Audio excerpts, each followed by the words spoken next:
Hello and welcome into another episode of Locked on Wolves. Today on the show, based on the offseason that Timberwolves had, what happened, over the course of the summer, what are three things that we can confidently say the Wolves are betting on happening this fall that will make this season a success? We'll break down three things that we can take from this summer and kind of pull forward and say, hey, these things need to happen. The Wolves front office is counting on them to happen. We'll break down all three of those here today on the show. Welcome in. You are Locked on Wolves. You are Locked on Timberwolves, your daily Minnesota Timberwolves podcast. Part of the Locked on Podcast Network. Your team every day.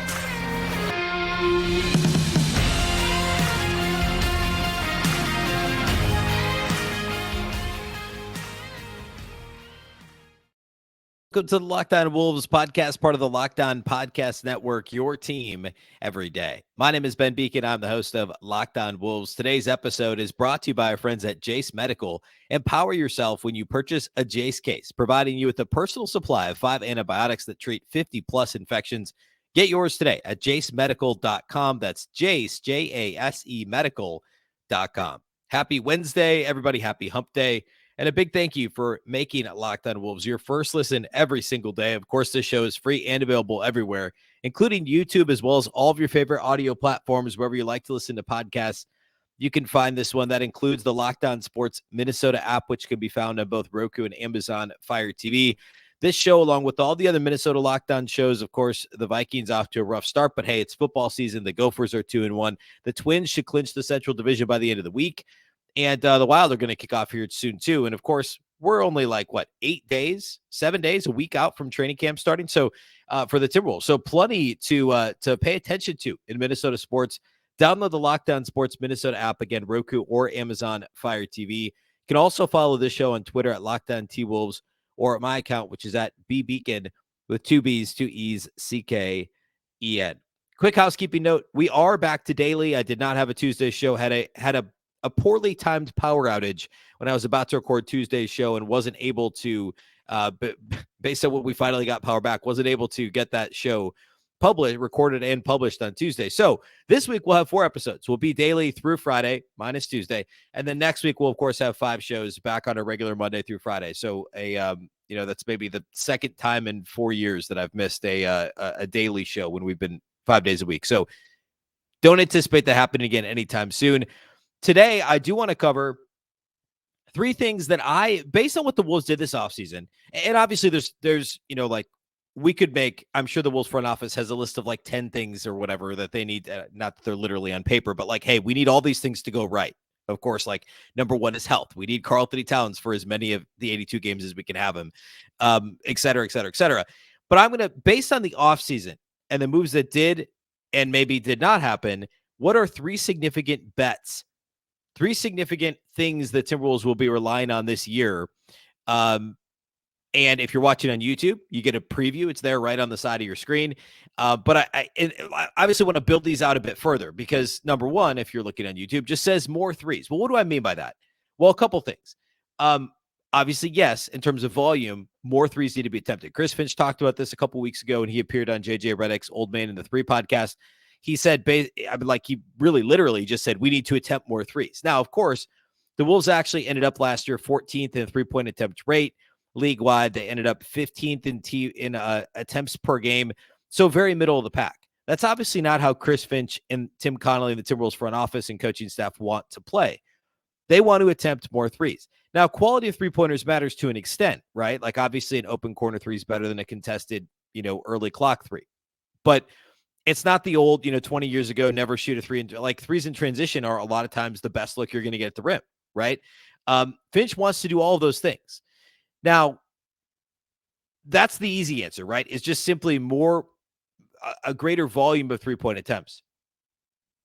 But not only a greater volume, also making a higher percentage of them. And again, last year they actually finished 13th in the league in 3-point percentage. But that's with Karl-Anthony Towns only playing in 29 regular season games and shooting the worst 3-point percentage he's shot since his rookie season when he was not a regular 3-point shooter. Karl-Anthony Towns shot 36.6% in just 29 games last year.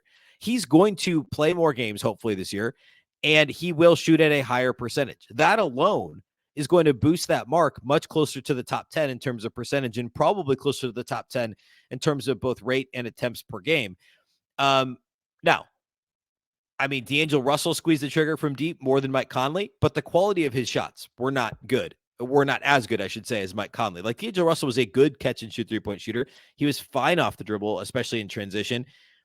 Mike Conley is a much better catch and shoot three-point shooter than D'Angelo Russell. And if you haven't heard me say that before, it may come as a shock. I've talked about it a lot. And actually, we'll get back to it a little bit later when I talk about Anthony Edwards, because that has an effect on Mike Conley and his role in the offense. But I think the most obvious ways that the Wolves will improve their three-point shooting, number one, is more Karl-Anthony Towns, more of him on the floor, more three-point attempts, and inevitably a better three-point shooting season. That's first and foremost. Number two, Mike Conley instead of D'Angelo Russell. For their career, they're similar three-point shooters in terms of percentage. Conley's a better catch-and-shoot three-point shooter. He picks his spots better, and he will generate better looks simply by being off the ball more often, by having Anthony Edwards generate more offense, which, again, we'll get to towards the end of the show as well. The other thing is that the only plus shooter that the Wolves are moving on from was Taurean Prince. He was roughly 41% on catch-and-shoot threes, which is obviously a really good mark. He shot the ball extremely well last season. Other than the first, 8 to 10 weeks in a Timberwolves uniform 2 seasons ago, Prince was lights out outside the arc as a Timberwolves player. But even though Prince is leaving, you're bringing in Shake Milton, who was 40% on catch-and-shoot threes last season, and Troy Brown Jr., who, hopefully he doesn't regress back to the mean. Hopefully last year wasn't the outlier season and there's a legitimate improvement. The Wolves are, at least in part, banking on some real improvement in Troy Brown Jr.'s jumper over the course of his first few years in the league. But last year, catch-and-shoot wise, Troy Brown Jr. was 39%. Shake Milton was 40%. Prince was, 41%. But if you let Prince walk and you backfill those minutes with two guys who are also better than league average, they're good catch-and-shoot three-point shooters, and you have Anthony Edwards initiating a lot of offense, and you have, obviously, Shake Milton will initiate some. Again, we'll talk about that more later too. That's not a bad trade-off, right? So you lose Prince, but you gain two similar shooters in Shake and Brown. You get more Karl-Anthony Towns, higher volume for Karl-Anthony Towns, and a better Karl-Anthony Towns, and you replace D'Angelo Russell's quality of three-point shots with a higher quality in Mike Conley in terms of the types of shots he's generating, and also just literally a better catch-and-shoot three-point shooter, Conley versus D'Angelo Russell.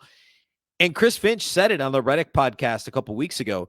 They just want to shoot more threes. So with a focus on shooting more and all the things I just listed off, the Wolves are betting that they're going to shoot more threes this year. And they're betting that they didn't need to bring in, they didn't spend a bunch of money on, spend a bunch of money on X shooter or trade for Y shooter, right?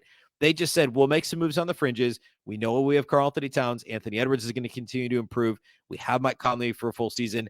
We're just going to focus on shooting more threes.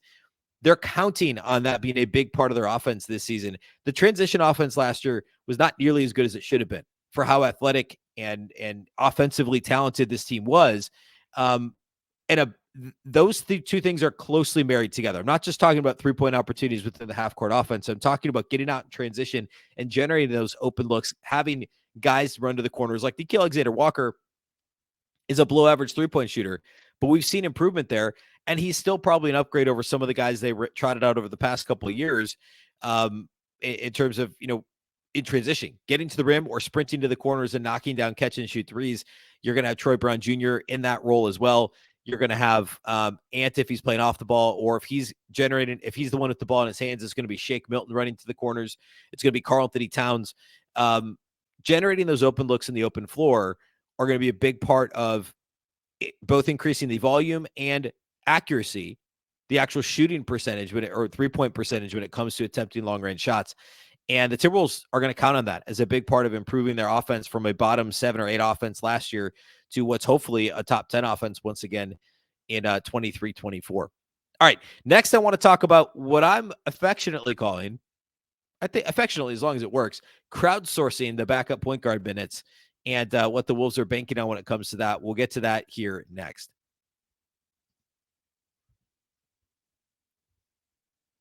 Today's episode of Locked On Wolves is brought to us by our friends over at Jace Medical.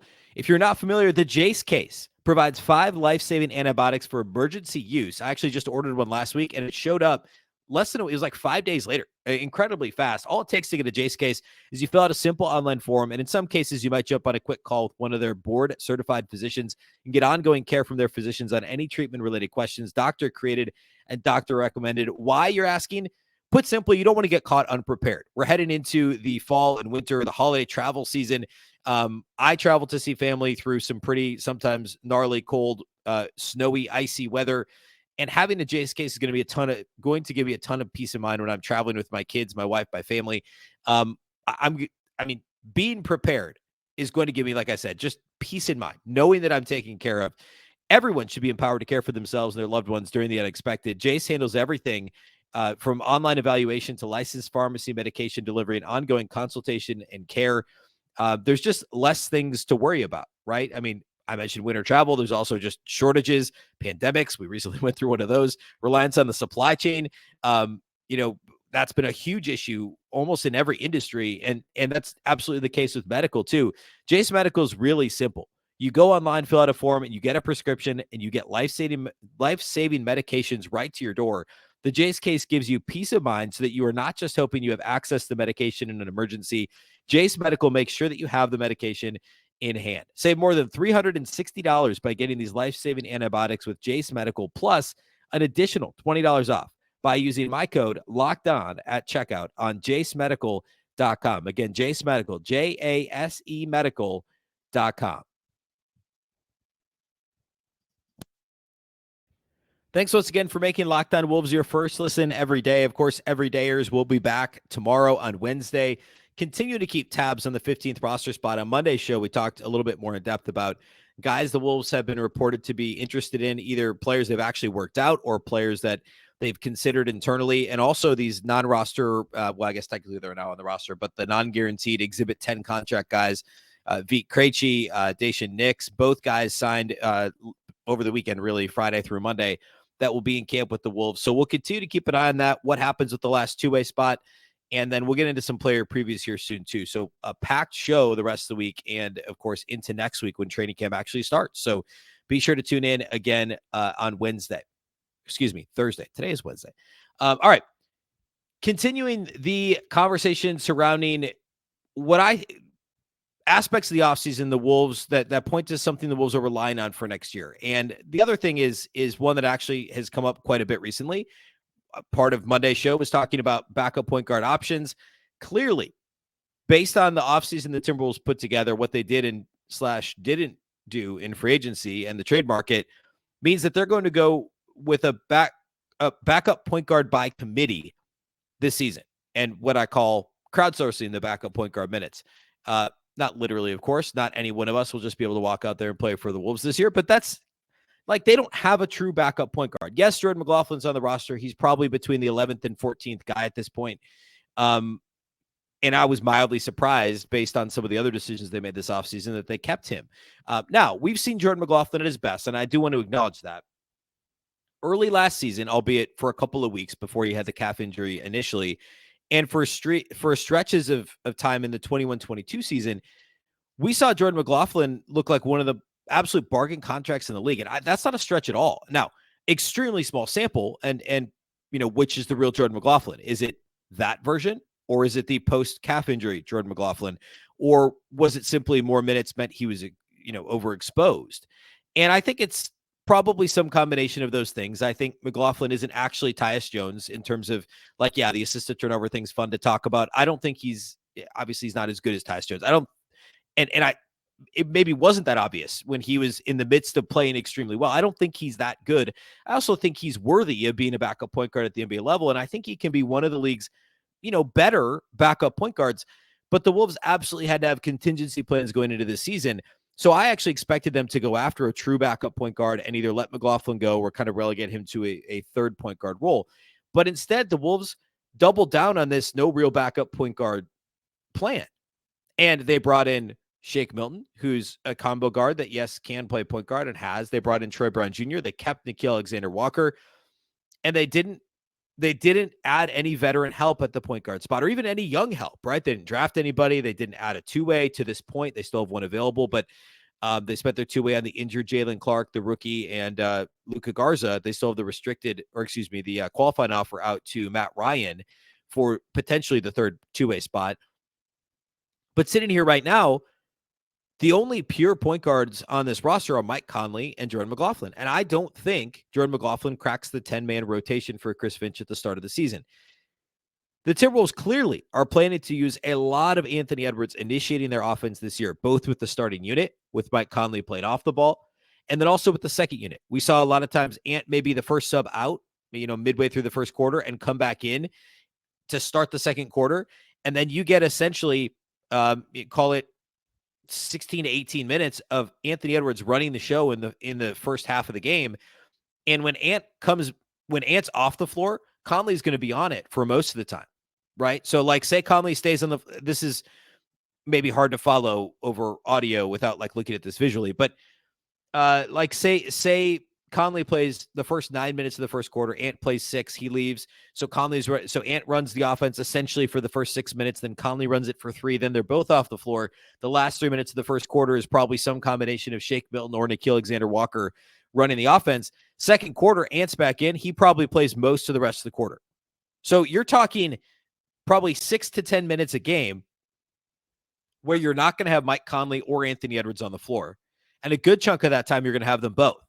So the backup point guard role, and if you're watching, I'm doing air quotes, if you're watching on YouTube, the backup point guard role is some combination of Alexander Walker, Shake Milton, potentially Jordan McLaughlin, depending on matchups. But otherwise, you're going to have Ant initiating the offense and effectively being the de facto backup point guard along with the reserve unit and initiating that offense with Alexander Walker running on the wing, with Troy Brown Jr. running on the wing, getting out in transition, with Naz Reid, like just this long, athletic, get up and down the floor unit. It's mostly going to be piloted by Anthony Edwards. That's my belief, except for a few minutes at the end of the first and maybe third quarters. And at those moments, we've seen enough from Nickeil Alexander-Walker. Clearly, the Wolves think they've seen enough from Alexander Walker that he can be that point guard-ish type player. I mean, last year when McLaughlin was hurt, it was Jalen Noel. And let me tell you, I don't think Nickeil Alexander-Walker is going to be a worse point guard than Jalen Noel. I was the biggest Jalen Noel proponent going into last year, and man, was I wrong. He had a terrible season. Did not look comfortable with the ball in his hands, at least certainly not distributing for others. And he was very comfortable getting his own shot, but didn't make enough of them. There's a reason he remains unsigned on September 20th. Still unsigned, Jalen Noel. Nickeil Alexander-Walker for 6 to 10 minutes a game can be your backup point guard. Shake Milton probably is the actual backup point guard, but he's also more comfortable playing off the ball and I think is better used as a catch and shoot guy, secondary playmaker than a primary playmaker. And the Wolves are just really, as I say, crowdsourcing it, or what's the other term I used? Backup point guard by committee, right? They're really just kind of throwing a bunch of long, athletic, talented bodies at the problem and saying, for 6 to 10 minutes a game, one of these guys can do this, depending on matchups, depending on who's in a rhythm. And of course, if things go completely sideways, you always have Jordan McLaughlin. So it's a bit tenuous, especially for a team that is expects to be a top 4 or 5 seed in the Western Conference. You'd really like to have a better plan at backup point guard, which is, of course, why they're reportedly kicking the tires, was the term Darren Wolfson of KSTP and Score North used on Campaign, who was the backup point guard for a very good team the last couple of years. But sitting here right now, Chris Finch is very likely comfortable with Mike Conley and Anthony Edwards basically being his point guards for this season, with Alexander Walker, Shake Milton, and then Jordan McLaughlin as your other options. Clearly, the Wolves did not bring anybody else in that was a pure point guard or was going to be handed the role of backup point guard this offseason. The Timberwolves are counting on, they're relying on, they are betting on crowdsourcing backup point guard minutes as a viable solution for this team come fall. All right, let's close the show by talking about Anthony Edwards' growth as a playmaker and just a bit more evidence as to why this will be so. I mean, obviously it's important for the Wolves offense, but why it's so clear that the Timberwolves as a team are betting on this being the case this year. We'll do that here next. Today's episode of Locked On Wolves is brought to us by our friends over at FanDuel. Snap into NFL action this season with FanDuel, America's #1 sportsbook. Right now, new customers get $200 in bonus bets guaranteed when you place just a $5 bet. Again, that's $200 in bonus bets, win or lose. It's the best time of year to bet really anything, because football, which in my opinion is the most fun sport to bet. You've also got, by the way, futures for NBA. So if you look at win totals, that's a ton of fun. We'll talk more about that on the show in the coming weeks. We already have a little, but we'll get back to that. You've got playoff baseball, which betting baseball isn't as fun as football or basketball, but like playoff baseball is fun to watch. Even if you're not a huge baseball fan, it's a ton of fun. If you've been thinking about joining FanDuel, there's no better time to get in on the action. The app is so easy to use. There's a wide range of betting options that include spreads, player props, over-unders, and more. Visit FanDuel.com/lockedon and kick off the NFL season. Again, new customers get $200 in bonus bets guaranteed. Just place a $5 bet at FanDuel.com/lockedon. Kick off the NFL season the right way. FanDuel, official partner of the NFL.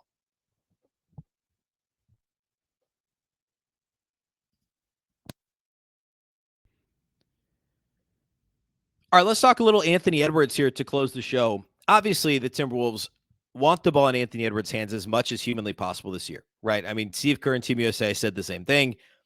Obviously, it didn't turn out exactly how anybody wanted it to, but any team Anthony Edwards is on is going to be better off if he's got the ball in his hands more often. And side point, which is something I think we'll talk about here, maybe even later this week. One of the other things Finch talked about a couple weeks ago on the Redick podcast was needed to add more structure into the offense. And we unpacked that a bit more a couple weeks ago on this show too. Related to, like, last year, Finch talked about putting up bumpers, letting there be more of a free-flowing offense within the confines of these bumpers that he's putting up to allow the athletes to be athletes and do their thing. But he acknowledged that last year, introducing Rudy Gobert into the mix, this was, I'm paraphrasing what Finch said on that podcast episode. Finch realized that there needed to be a little bit more structure to better define, more clearly define maybe, where Rudy needed to be, where Cat needed to be, what Ant needed to do to help with the spacing and, again, structure. And so Finch acknowledged that he thinks the Wolves need a little bit more of that this year. And that's 100% true. Related to that, though, is how is Anthony Edwards? This is going to be an interesting push and pull. How does Anthony Edwards handle the more structure? Because Ant wants to freelance a little bit. Ant wants to call his own number. Ant wants to make an incredible pass. He wants to push in transition, which, of course, Finch wants to push in transition too. So, like, I'm not saying at all that there's I don't think there will be we'll call it tension that D'Angelo Russell and Chris Finch had, because there was some. I don't think that's necessarily going to exist, at least not on that same level. But some of what Ant's going to want to do, like keep the ball and allow the ball to become sticky, is not going to be what Chris Finch wants to do. So the Timberwolves are betting on Ant. I don't want to say falling in line. That sounds really dramatic. Buying in, we'll say, to an offense with a bit more structure. And I don't know that that literally means more play calls. Like, we won't know until it happens. I don't think it's going to be Ryan Saunders' offense with a million plays in the playbook. But how much more structure will Chris Finch implement? And then how does Ant handle that?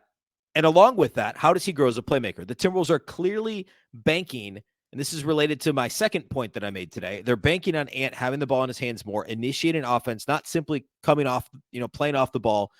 And you may have Conley bringing the ball up the floor and then Ant running off a screen to try and get him in a good spot. Maybe it's a dribble handoff. They didn't do as much of that last year, but to try and get him going downhill where he's so dangerous. But I really think they're just going to say, hey, Ant, run the offense. Effectively be our point guard, and we'll put Mike Conley off the ball. This is in some ways similar to what the Utah Jazz did for several years when you had Donovan Mitchell initiating offense and you literally had Mike Conley off the ball as almost a secondary playmaker, effectively being the shooting guard on those teams. Now you'll run some sets where you want Conley running pick and roll, and maybe it's certain situations where you want Conley with the ball in his hands. But Mike Conley was a 42% catch and shoot shooter in a Utah Jazz uniform the last couple of seasons. Last year, after the trade, in a Timberwolves uniform, we're talking 20-plus games, so not a huge sample, Conley was 46.2% catch and shoot. So you go back the last, call it 2.5 years, 3 years, Mike Conley's well north of 40% catch and shoot three-point shooter. You'd rather have him off the ball and Ant with the ball in his hands, because Ant's going to attack. And if he can figure out where to find the open Mike Conley at 42%, 43% clip from outside the arc. Oh, and by the way, Karl-Anthony Towns, very similar clip outside the arc. Anthony Edwards coming downhill into the paint with Conley in one corner and Towns in the other, and Jaden McDaniels ready to cut in from the other side. That's a really dangerous offense. A really dangerous offense. And the Wolves are banking on Anthony Edwards continuing his growth in that area. And that would be one of the places. This is more anecdotal than anything else. Anecdotal is maybe not the right word. So like a lot of the advanced metrics would tell us that Anthony Edwards didn't dramatically improve last year. In fact, he stagnated in some areas. I would say that the one area where he very clearly improved was as a playmaker, was comfort level with the ball in his hands. And yes, the assist rate did tick up, and that's maybe the best measure of that. So did the turnover rate, but that's to be expected, right? Because the assist rate and the usage rate went up, which means he just was using more possessions, right? So of course the turnover rate is going to tick upward. The assist rate jumping almost 2 full points with the turnover rate only going up by 0.8 of a percentage point. That's good. That's a good sign. But if you go back and watch some of his possessions last year, the things that he was seeing are so much more advanced than what he was seeing even the year prior in his second year in the league. I just think he saw the court so much better last season. And we went through some of the B-ball index numbers a couple of weeks ago, but the Timberwolves are banking on Ant essentially becoming a point guard with the ball in his hands. And even if he's not playing point guard by name, just initiating so much of the offense for the Timberwolves. And if he can do that, and you've got Conley and Towns who are both plus catch and shoot 3-point shooters. They are. They're both plus. Jaden McDaniels, 40% from three last year, catch and shoot, similar number. And obviously Rudy Gobert hanging out in the dunker spot. And they're, we get back to the structure that Finch talked about. That's the one kind of, can they figure out the Ant Rudy pick and roll never really got figured out last year. So can that chemistry improve? Hopefully it will. But otherwise, that's a really dynamic offensive unit. And the key to unlocking the whole thing is to have Ant with the ball in his hands. Of all those guys, he's probably the best pull-up 3-point shooter too. I don't have those exact numbers in front of me. But Ant can pull from three with anybody and does it a little bit too much. But the ability to do that, the ability to create his own shot is greater than anyone else. And then, of course, and I've talked about this before, when Ant's off the floor, who's initiating offense? It should be Karl-Anthony Towns, right? It should be cat face-ups on the perimeter. You put a 5 on him, he blows past him. If you put a 4 on him, he shoots a 3 over him. That's essentially the non-Ant offense in my mind. So there's so many weapons on this team. I'm fascinated to see what changes Chris Finch makes when he's he literally said there needed to be more structure. What does that mean exactly? And can they improve? I mean, Cat missed a bunch of games, but he was on the floor for 29 last year, and Ant played 79 games, and Rudy played a bunch of games. So I guess reintegrating Cat is going to be it's a thing, right? Like that's going to take some time and some effort.